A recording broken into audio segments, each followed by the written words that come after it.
Ayun, lumabas yung ado. Ibig sabihin, ang kanyang problema guys ay may SD card na nag-corrupt lang siguro ng kanyang files.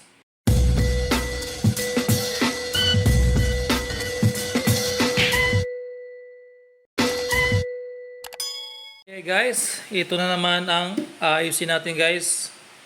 Bali kanina tinawagan ko yung may-ari ng vendor na to guys, and hiningi ko yung kanyang antena para matest natin lahat kung saan ba talaga may problema itong ating antena or itong ating pendo. Para malaman natin guys ay ituturn ko para makita natin kung yun ba talaga. So ako din sa mayari guys, sabi niya nawawala daw wifi. Bali i-clarify ko ano ba ibig sabihin ng nawawala ang wifi. Ang ibig sabihin niya guys, pag connected ka bigla na lang daw nawawala and connected na siya. So hindi ko alam kung ganun ba talaga yung pagka-explain niya guys. Pero mas mana guys, nasubukan ko na lang para makita ko na lang guys kung ano yung problema. So ilalagay ko na yung antena and ilalagay ko siya ng internet para makita natin kung ano ba talaga yung problema ng bendo na to guys, okay?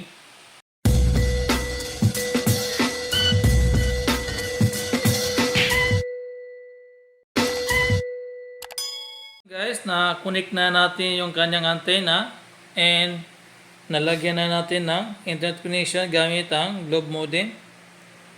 Tingnan sa loob guys, bali umandra siya and tingnan natin guys mag-connect sa kanyang antena kung anong mangyari guys. Buksan natin ang aking cellphone. Ayun, timing, lobat.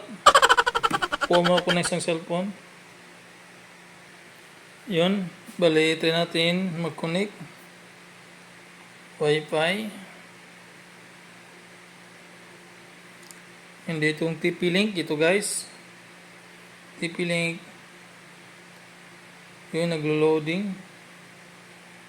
Kita niyo guys, malabo.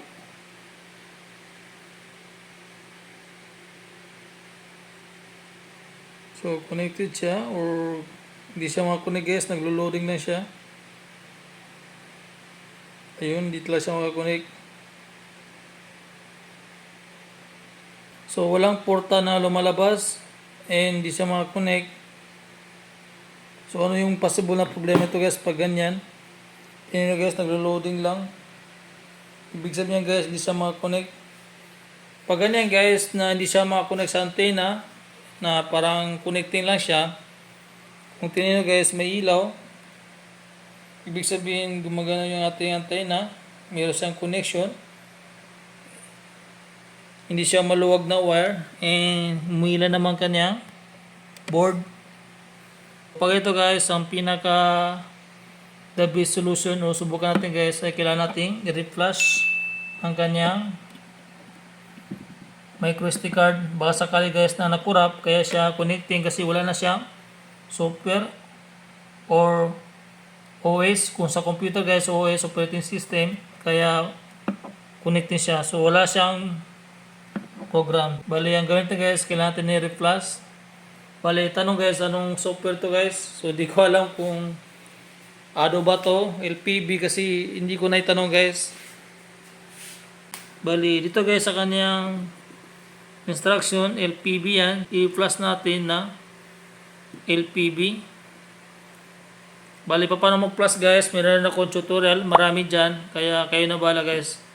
Bali tatanggalin ko kanyang memory card. Patayin ko muna. Yan. And then mag-flash tayo guys. Hindi ko na ipapakita guys kung paano mag-flash kasi nga meron ako tutorial. Para malaman natin kung ito ba talaga may problema.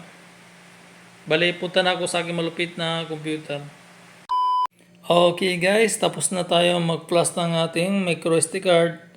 Ang nilagay natin guys ay Ado software. Dahil sabi ng mayari guys, kanina tinawagan ko, ay Ado software yung nakalagay dito guys sa kanyang Pisoy Bendo.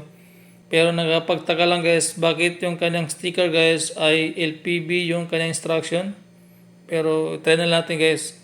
Bali, ilalagay ko na siya guys sa kanyang board and sana guys ay maging okay na siya. Pero pag hindi pa rin siya gumana guys ay Hahanapin natin yung another solution. Baka hindi yung micro SD card yung may problema. Pero try natin muna guys. Okay, lagay ko guys. Yan.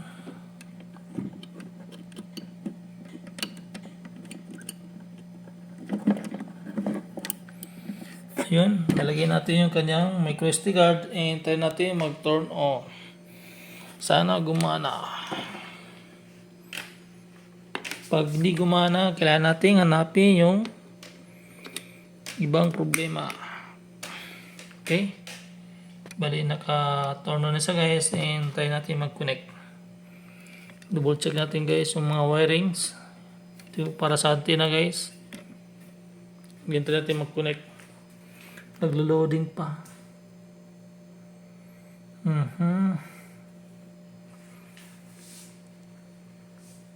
Ngayon guys, subukan natin mag-connect sa kanyang antenna para malaman natin kung gagana siya guys. Kasi nire-flash natin. Sana gumana siya guys para ma-solve na yung problema. Kung hindi naman siya gumana guys, titingnan natin kung may iba pa siyang ibang problema. Kaya test natin guys. Okay.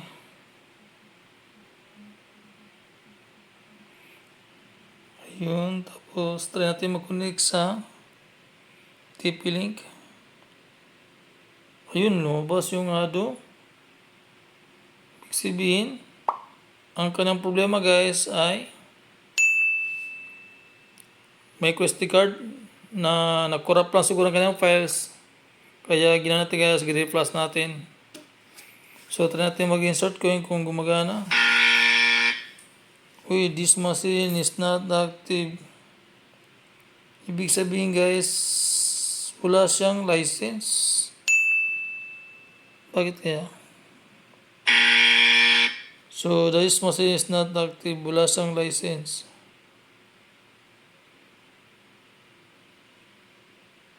Pag ganito guys, baka wala siyang license, ilipin natin guys. Try natin mag-browse. Kung wala siya license.